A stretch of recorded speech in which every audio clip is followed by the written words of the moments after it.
All right, Joy, I'm going to give just a moment for maybe some of the others to pop on. And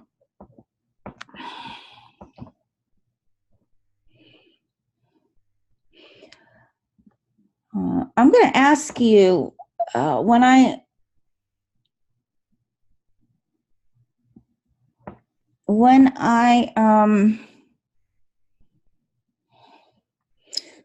can you see the Excel file, or maybe not? Okay, I'm gonna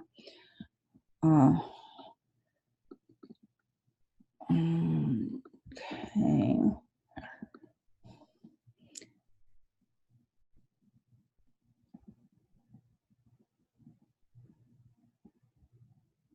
Oh, you know something, you're right. Yeah. Um,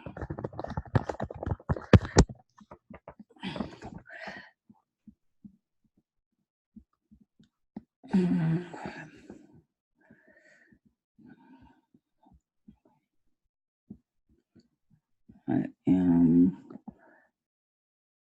okay. All right. So in this problem, we're going to be looking at double declining depreciation, and then also an exchange problem. And they are actually one linked to the other. So it's important that we get the depreciation right so that we will get the exchange correct. So our example here is on the 1st of December, Venus Company purchased a new piece of equipment to produce plastic storage bins. The equipment cost $875,000. The estimated scrap value, and when I use the term scrap, it could also be salvage or residual. Those are terms that are used interchangeably. So the estimated scrap or residual value is $100,000, and Venus expects that the useful life of the machine will be 7 years. So what I'm going to do is just fill in the life in years. It's 7. The salvage value is $100,000, and the cost was $875,000. So as you recall, the formula for the DDB rate is always going to be equal to 1 divided by the useful life times 2. And so the DDB rate is equal to 1 divided by the useful life of 7 years, and then we multiply it by 2. That's the formula that we will use. And don't round this, okay? So leave it here. I even say here, don't round this double declining balance rate. Okay, so now we're going to complete the table, and the cost of the machine was $875,000. The accumulated depreciation at the beginning of the year, well, for 2022, they didn't own it at the beginning of the year, so this amount will be 0. And then the book value is going to be cost minus accumulated depreciation.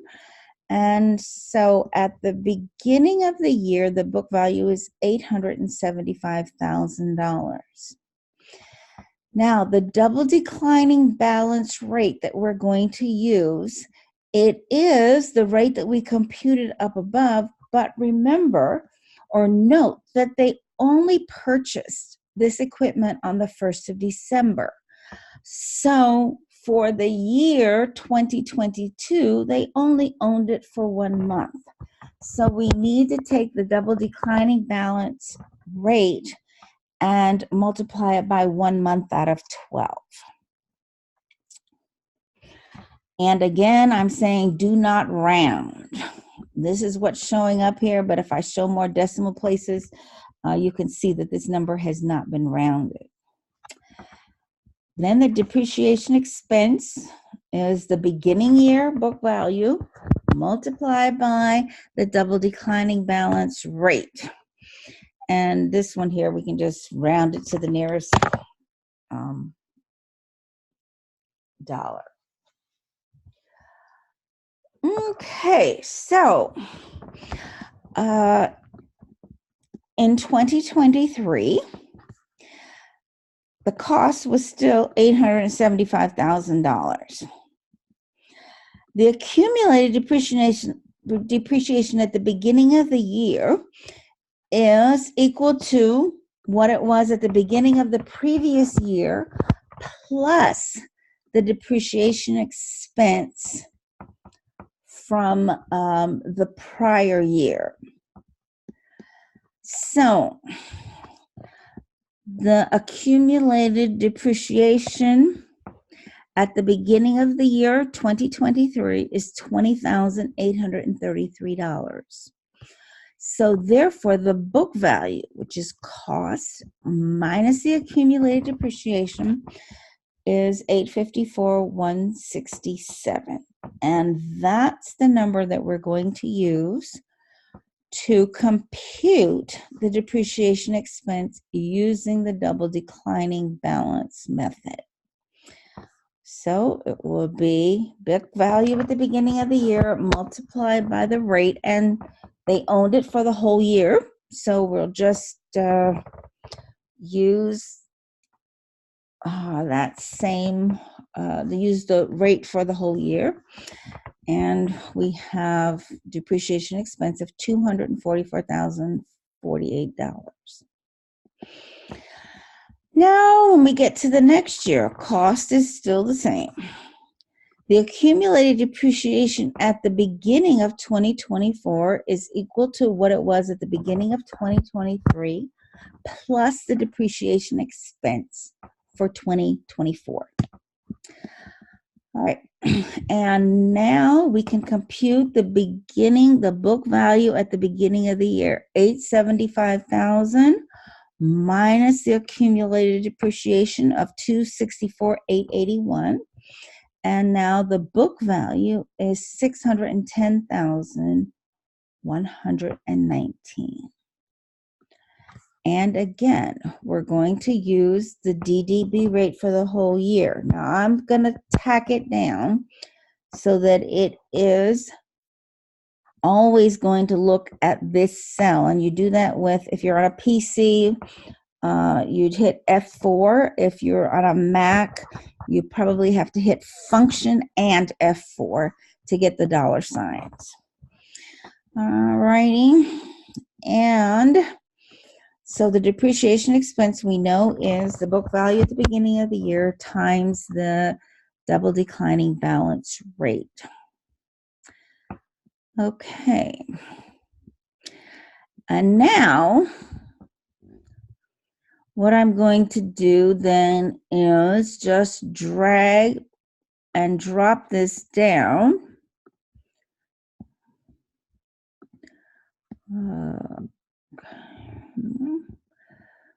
Four. And let's see, I have 1, 2, 3, 4, 5, 6. Okay, so what's going to happen is I'm going to need to add, okay, a couple of years here. Okay. And then I can just drag and drop this right down.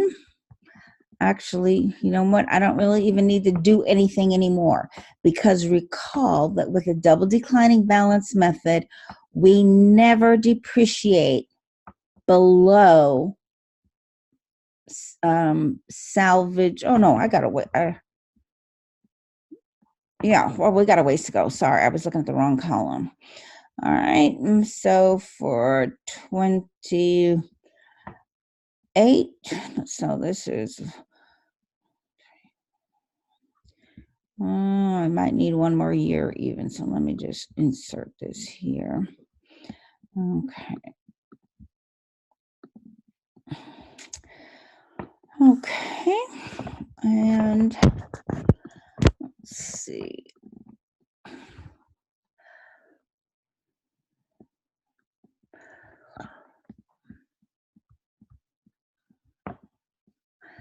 All right. And then remember, this book value cannot go below the salvage or scrap value.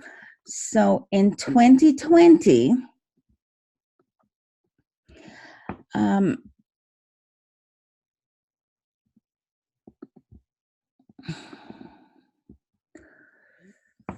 ooh, no, I've got a little bit of a problem here because it's going to actually go back to 2017. All right, so let me just delete these two because this book value at the beginning of the year was 113,000. I cannot go below 100,000. So therefore, this depreciation expense is limited. So I can't, let me just kind of black this out. And the depreciation expense that we can take during the year is going to be 113 minus 100. So this is the amount of depreciation. So I want to highlight this as well. So when we have an asset that's being depreciated using the declining balance or double declining balance method, we can never depreciate it below 100,000. So now, if I, oops, all right, and again, there's going to be no depreciation in 2030 either, because of the fact that it's already down to its salvage value.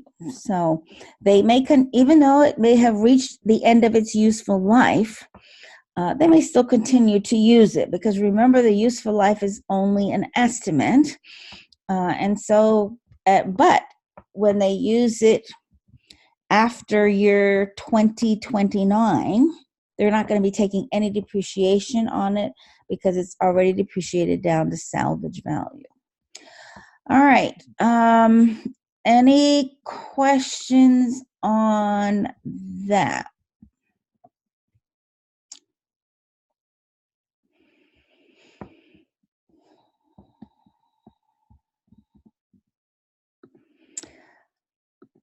Okay. Then let's take a look now at a continuation here. So it says on the 1st of January 2026, Venus exchanged the equipment from above for a delivery truck and no cash was exchanged. So, you know, it's an piece of equipment for a completely different asset, a delivery truck. They just made an even exchange. So therefore, we don't have to worry about any cash or boot being involved. But if there was cash or boot, that would just increase the fair value of what was given. All right, so the old equipment, the cost was $875,000. Now, this was on January 1, 2026. We want to know what was the accumulated depreciation as of 1/1/2026. And we can look at our table here. And under the accumulated depreciation at the beginning of the year, so we're looking down this column and we're looking across in this row. And so the accumulated depreciation as of the 1st of January 2026 is $563,715. Why is that increase? Okay. So the book value, and we know cost minus accumulated depreciation is the book value. So the book value of this old equipment was $311,000 and $311,000, 285. Okay. And the fair value was $325,400. The fair value of the new delivery truck was $325,400. So the fair market value of the old, in this case, equals the fair value of the new truck. And we expect this to be because there was no cash exchanged. So let's first of all compute the gain or loss.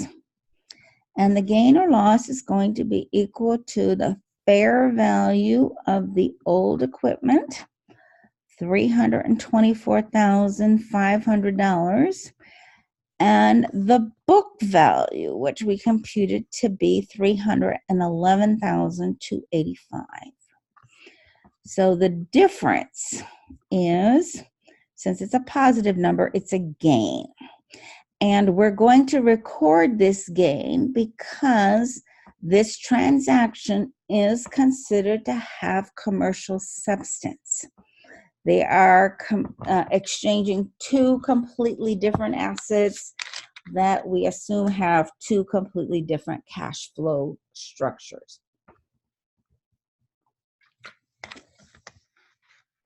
So now we're ready to prepare our journal entry. And remember, whenever there is an exchange, the journal entry is going to, first of all, we need to remove everything that's on the books associated with the old equipment. So, we need to remove the accumulated depreciation. We need to remove the cost. All right, so we're going to, first of all, remove the accumulated depreciation. And that accumulated depreciation, $563,715. Actually,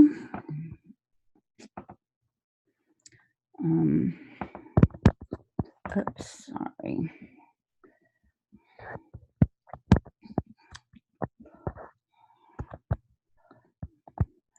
All right, let me just kind of say here, account name, and then the debit, and then the credit.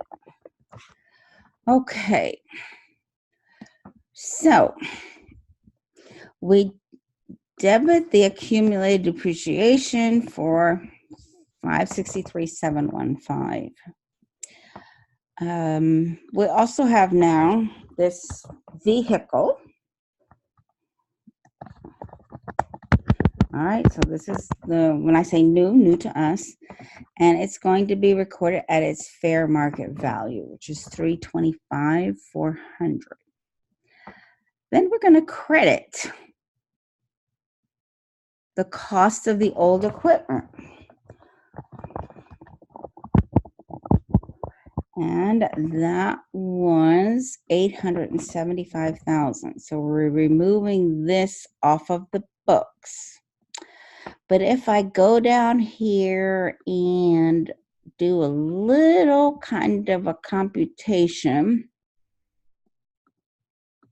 okay, we can see that the debits do not equal the credits. And I'm going to repeat here, we don't do this kind of subtotaling when we're actually in the journal, but I'm doing this because I want to make sure that my debits equal my credits. And what's missing here is the gain. All right. So when there is a gain,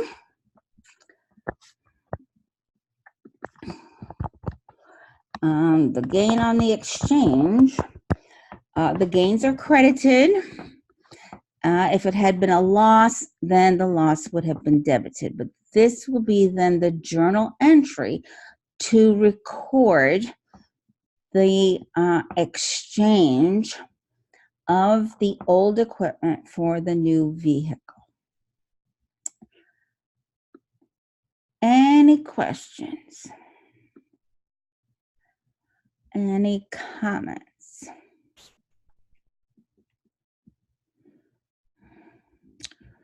Okay.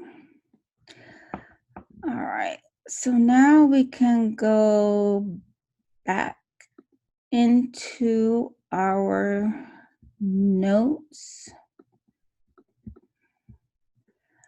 Okay. Alrighty. So that covers then the double declining balance and the exchange.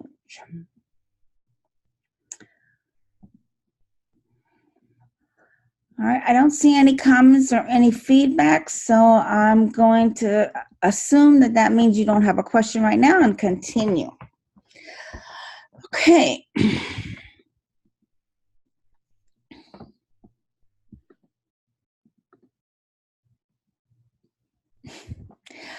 All righty, so now let's move to number 5. And number 5 says here that Cesar Romulus's company's allowance for doubtful accounts has an unadjusted balance of 500 debit. So let me just kind of maybe emphasize that a little bit. 500 a debit. That is before the adjustment for the current year's bad debts expense. And the current year is 2023. All right. All right, below is an aging of the accounts receivable at the 31st of December.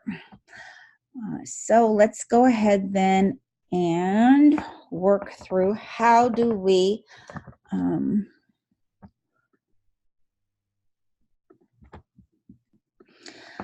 how are we going to then compute the amount of the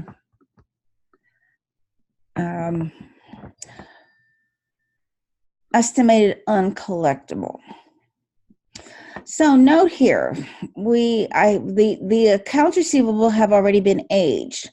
And in this case here, they're telling us that 3% of the currently due receivables they expect will not be able to be collected. Another way of looking at that would be to say that they expect to collect 97%. But our concern is, what is the amount that is expected to be uncollectible? And that's what we're going to use to determine what is the bad debts expense.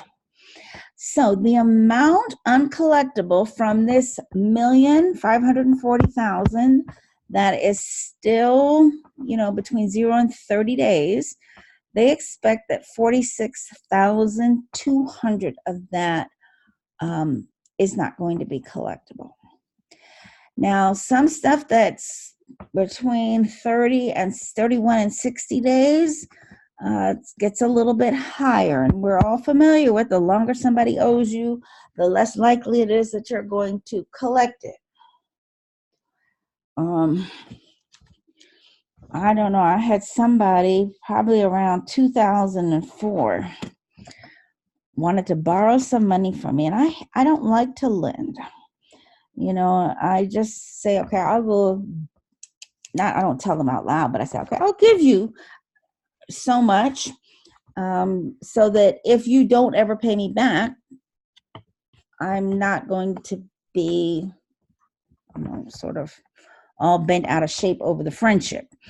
But anyway, it's now 15 years later, and I haven't seen a penny of that money.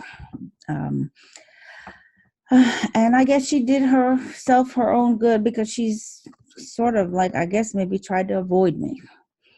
Anyway, let's continue on. So anything that's between 61 and 120 days old, any receivable that's been outstanding that long, they expect that 18% will not be collectible. And if it's been outstanding for over 120 days, which is approximately 4 months, then kind of becomes even a greater percentage.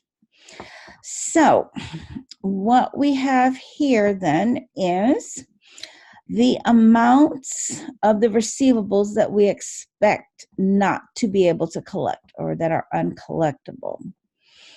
And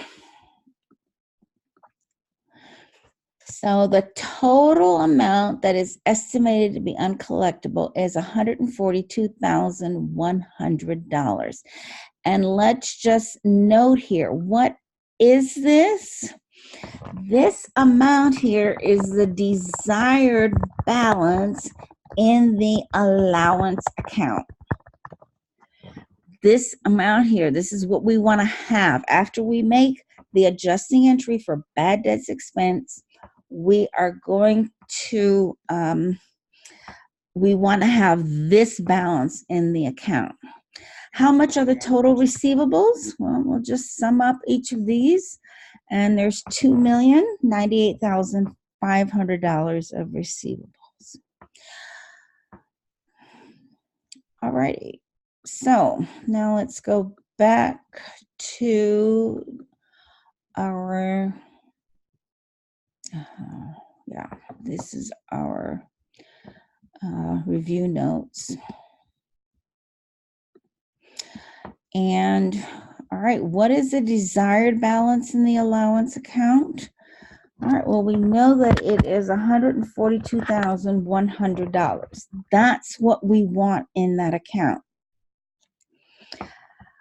And this here, this needs to be a credit balance. What's the amount of the bad debts expense for 2023?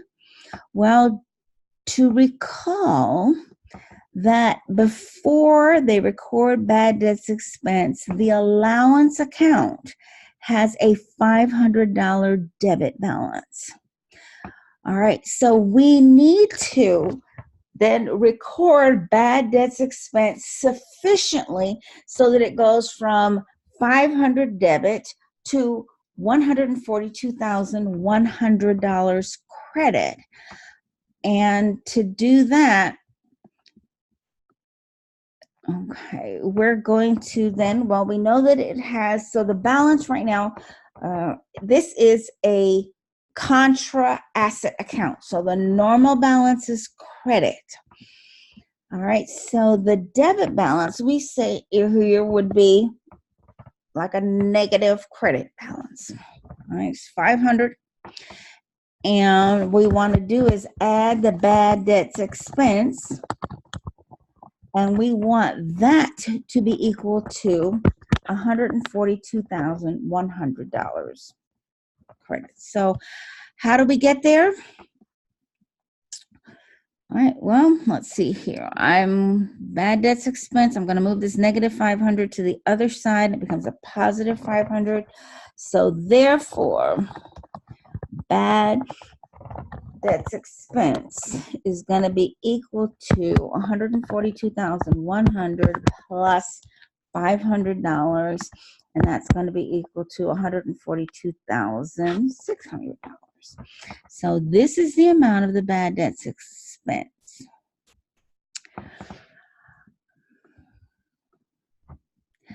All right, now let me ask. Yeah, you know, the T account, let me see if I can, I'll tell you what, it's a little bit of a stretch to try and do it into a T account. But if you look at the completed notes from, I don't know, was it week 5 or 4 when we did the bad debts expense, there is a T account there. Right now, I would have to spend a bit of time trying to get one in here. But I'm going to ask you a different question now, and that is, it's not what I wanted, but anyway. Okay, here we go. Okay, and I see I have some people online. So what I want you to tell me is, if the allowance account had a credit balance of $2,140 credit before the adjusting entry for bad debts expense, how much would the bad debts expense be? Okay, so do me a favor, send me your answer on the chat for your computation.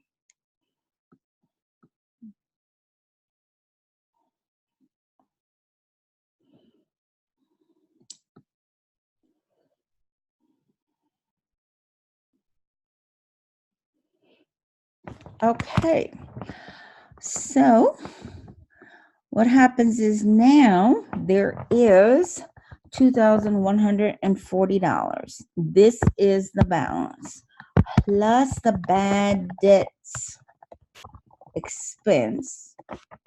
It's going to equal to 142. Oops. Okay, so all right.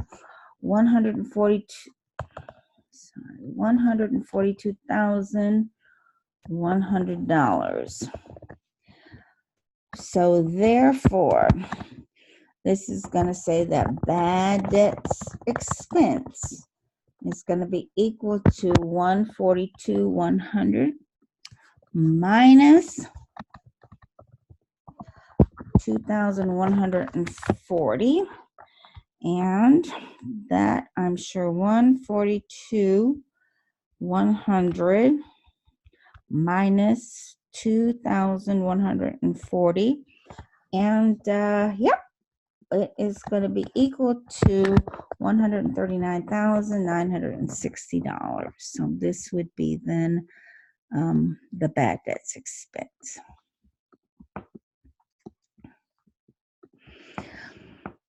All right. All right, so it's given me notification that the timer is about to run out. So I will kind of pause for a moment, see if you have any questions on what we've done so far, or maybe there's something that we didn't do. So yeah, if you want to post in the group chat or unmute yourself.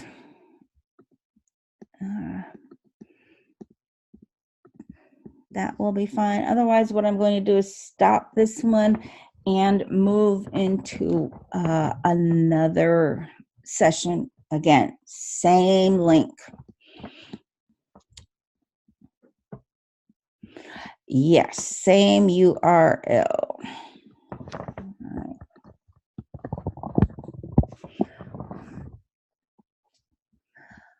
Okay. Very good. I'm going to end this one and then I'll see you back in a minute or two.